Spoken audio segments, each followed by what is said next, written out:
A growing number of young South Koreans are logging onto so-called dopamine sites for quick comfort and distraction. We tell you why.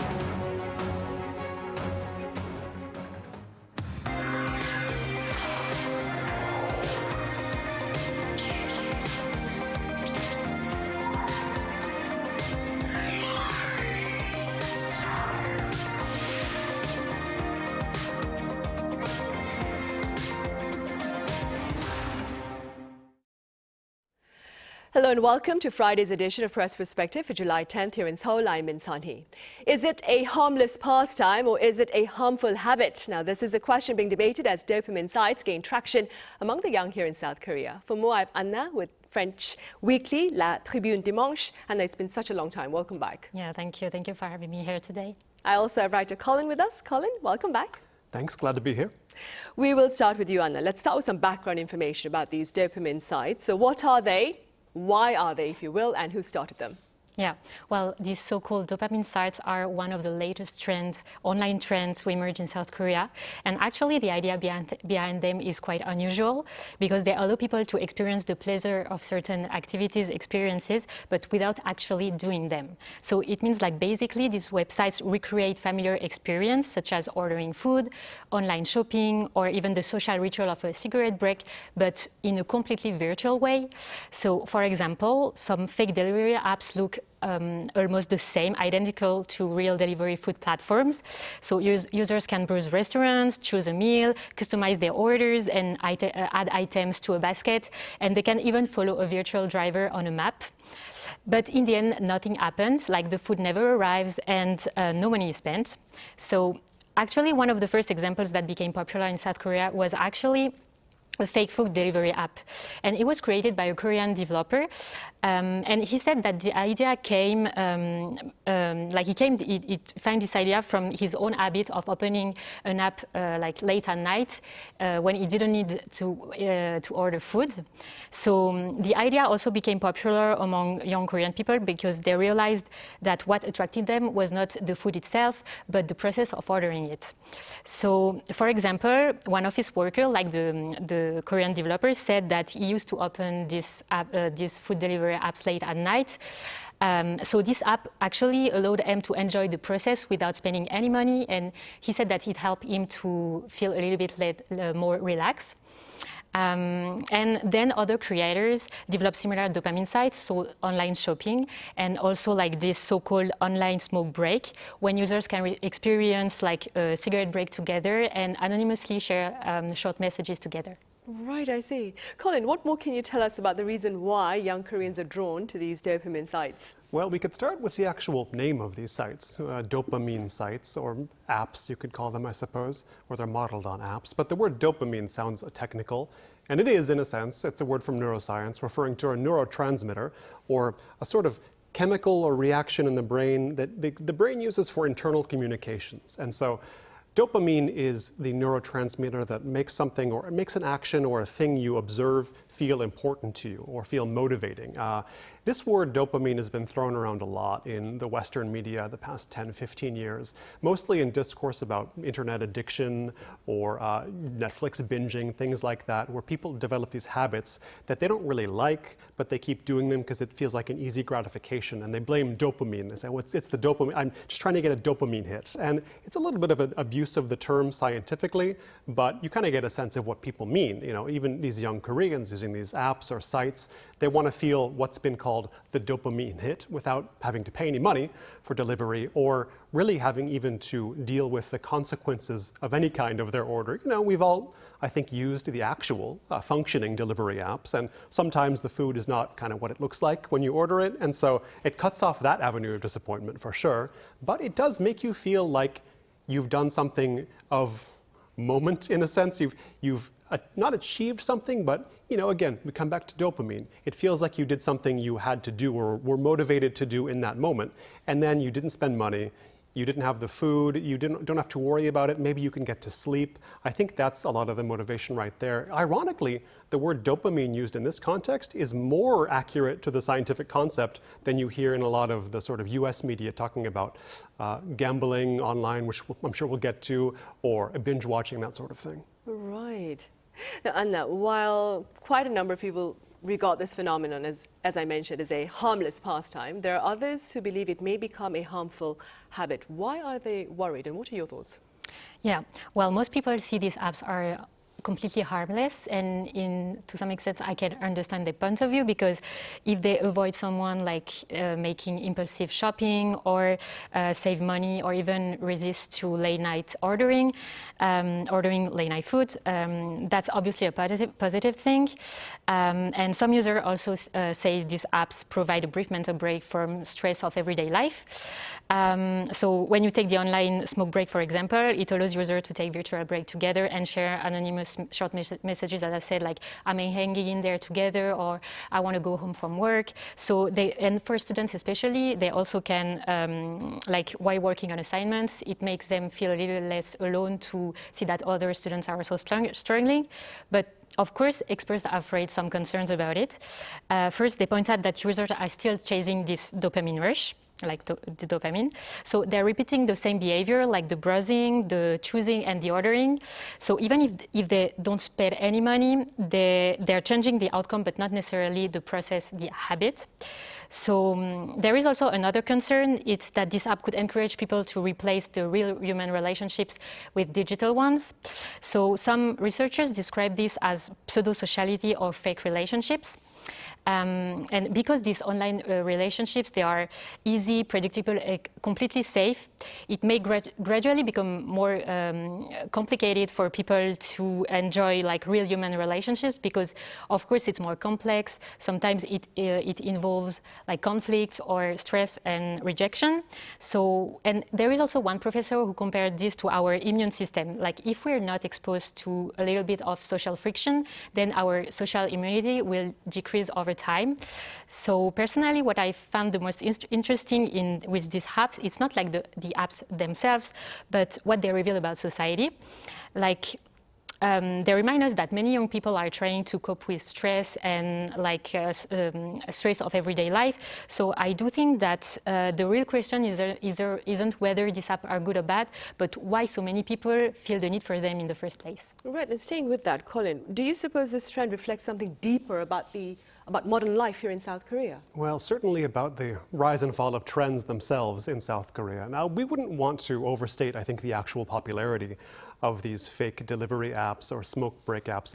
People use them, but I don't know if the average person on the street is going to be familiar with them here in Korea. But still, this is the kind of thing that's now starting to get attention in the foreign media as well. Just today, I heard it being talked about very briefly on French radio, in fact, with a sort of amazement, like, oh, what are those Koreans doing over there? But I think this is one of the many stories that comes out that ties in well with this kind of narrative you see in Western media, positioning modern South Korean life as somewhat dystopian in nature, especially for young people. You know, if they can find a job, they're too pressured. If they can't, they feel also crushed in a different way. They have to find little forms of escape wherever they can, and oftentimes those forms of escape are technologically mediated, technologically aided. So this is in a way a perfect example. You have stories about young Korean people who just need to escape for a moment, need a moment of relief, and so they go into an app, and because they don't have any money or it's too late and they have to get up, they order something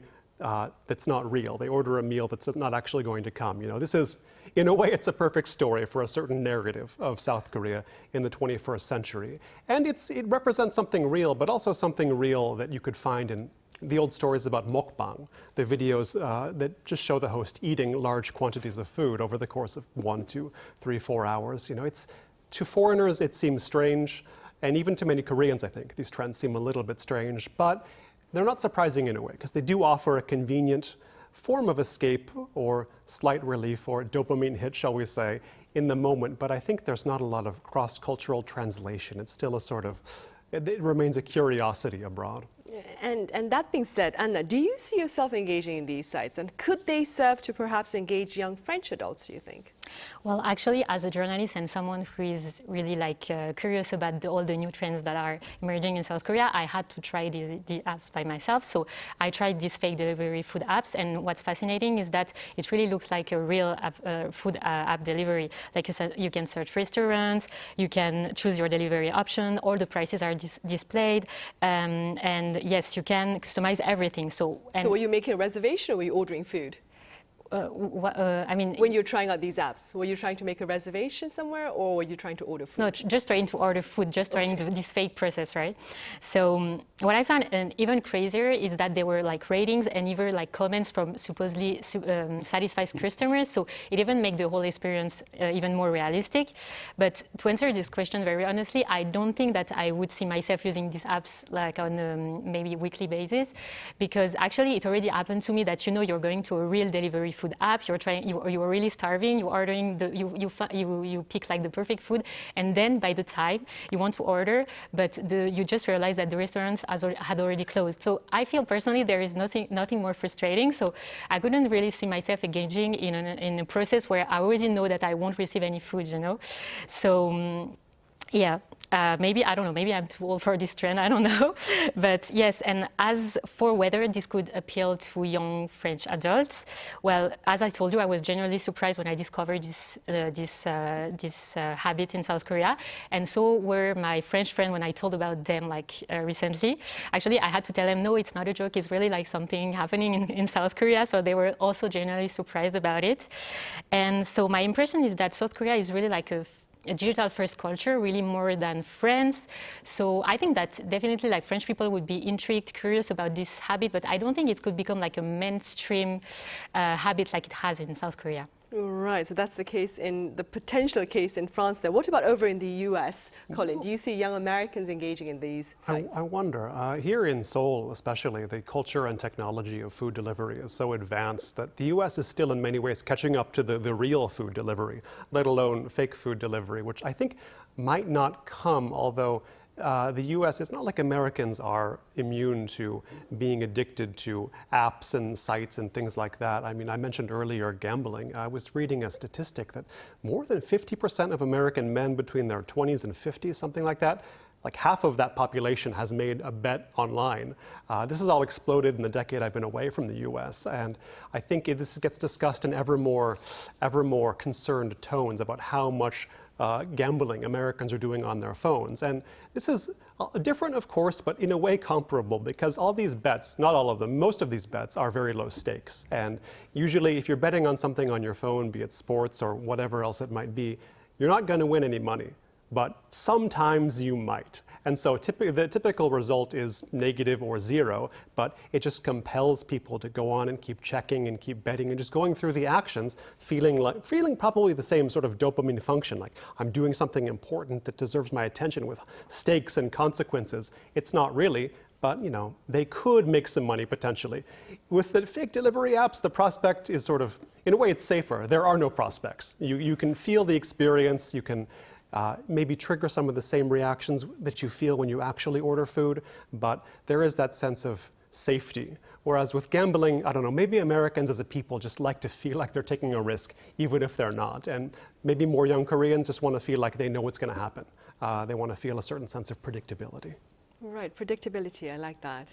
We have time left, Hanna, so I'm going to move on to another topic. Tomorrow, that's Saturday, July 11th, is World Population Day. Having said this, an Indian daily recently covered the inability of nations to reverse the falling birth rates. What were the reasons given?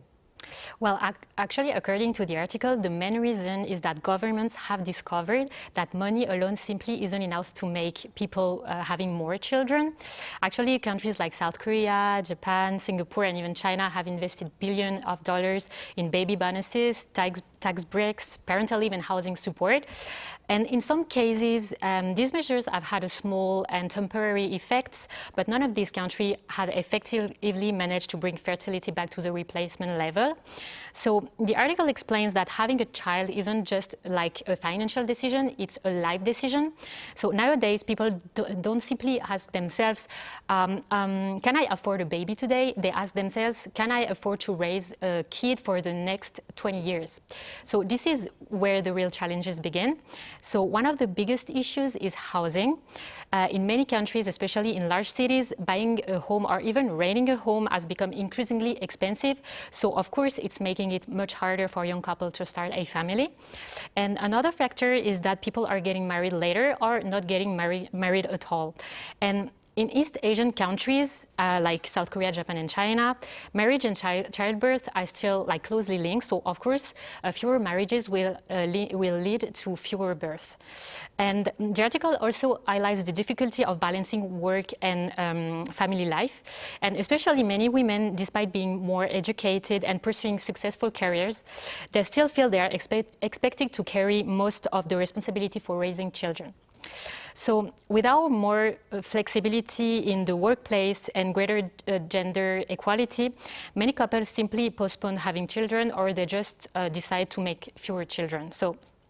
And finally, the article points to changing aspirations in life, because today's younger generation place much greater value on career development, financial independence, travel, mental well-being too. So parenthood is still important for many people, but it's no longer seen as the only way of living a fulfilling life. Right. Meanwhile, here in South Korea, Colin, there's been a cautiously optimistic shift, if you will. There has been a growth in the number of stay-at-home dads in the country, and they choose, of course, to take on the primary role of child rearing. What have you been witnessing on the ground, I wonder? Yes, there's been a growth in that rate and a growth in the birth rate, although the growth in the rate of stay-at-home dads has been going on a bit longer. Again, this is a phenomenon whose scale I don't know if we should worry about. We should be concerned about exaggerating, because last I saw there were maybe sort of 17, 18,000 men in South Korea who were counted as being economically inactive because they were taking care of the children. And that was against sort of 840, 850,000 women in the same situation. So this might not sound like a lot, but if we sketch some historical context, that might clarify things a bit. You know, here in South Korea, there's been a much greater change in the lifestyle of each generation as you go throughout the past sort of 30, 40, 50 years. And that's been true of the parenting styles as well. In a way, parenting styles have changed even more than the general lifestyle of South Koreans over the past few generations. You know, you can hear stories of 30, 40 years ago, fathers who never even carried the baby, let alone changed diapers or fed them or did things like that. You know, this at some point, and this was true in many societies at one point in history, but in Korea it was more recent that this was a completely divided domain, where the fathers would go out to work or whatever it is they did, the mothers would be at home taking care of the kids, and those domains did not cross. You wouldn't have one taking over for the other in any sense. Now, that's changed a lot. It's changed in the US too, in a different way, but the expectations have not quite come into parity, but pretty close, where fathers today, you can see, they're expected to, I won't say do motherly duties, but to participate in child rearing more than they used to. But that's gone along with a continued expectation of making money. So some fathers in South Korea complain about this, like we're expected to work more with the kids, but also to work more at the office. Like, how can we handle the dual burden? And it's a fair question, but it's something that's happened in other societies as well. And certain complaints, as Anna suggested, have been made about the amount of support, governmental support for that. Parental leave is also, it's been a big subject in recent years, not just maternity leave, but also paternity leave, which exists for a lot of companies. It's on the books, it's a policy, but there's been kind of a tacit understanding that you don't really use it, or you know, if you become a father, you can take some of the leave, but not all of the leave. So it's one thing to have the policy, another thing for the culture to fully accept it. But I think as like that way, and as in many ways, South Korea changes very quickly. So even in the 10 years I've been here, the uptake of this idea has been pretty rapid, to the point where, as I say, it frustrates certain fathers. I mean, I'm a foreigner, so I don't know if my example counts very well in this case, but I've got twins almost a year old at home, and it has seemed natural to me to do whatever I can, but I'm also a freelancer, so I can sort of adjust the time I spend working with the time I spend with the kids in a way that, you know, the standard Korean office worker, if you work at a big company, you might not be able to. So, you know, you don't see, I think you see dads in Korea in unconventional work situations out with the kids more than you do an employee of Samsung, say, for example. But on the whole, to sum it up as cleanly as I possibly can, yes, I think that situation is changing, but there are certain respects where you do wonder, like, is the cultural infrastructure and the economic infrastructure and the social infrastructure, can this all be on the same page? You know, can South Korea really, and this is an age-old question, can South Korea really imitate like Scandinavian countries? Can it be like Denmark or Norway or Sweden, where you have this portrayal anyway of full participation at home and sort of full careers possessed by both the mother and the father? Maybe, maybe not. I mean, South Korea needs to go its own way in certain respects, but also there's a lot of societies they can learn from, to put a cap on it like that. Right, for sure. For now, though, what we can say, I suppose, is on the surface, it seems like young Korean fathers are much more willing to partake in the caring of children than the past fathers, including my father, of course. Everybody has these memories. Right. I think Korean viewers will understand. Yes. All right, I'm afraid that's all the time we have today. Thank you so much, Colin, for your time and your thoughts. Thank you very much. Anna, thank you very much for your insights. Thank you very much. Right, that ends this week's editions of Press Perspective. As always, thank you for watching and have a great weekend.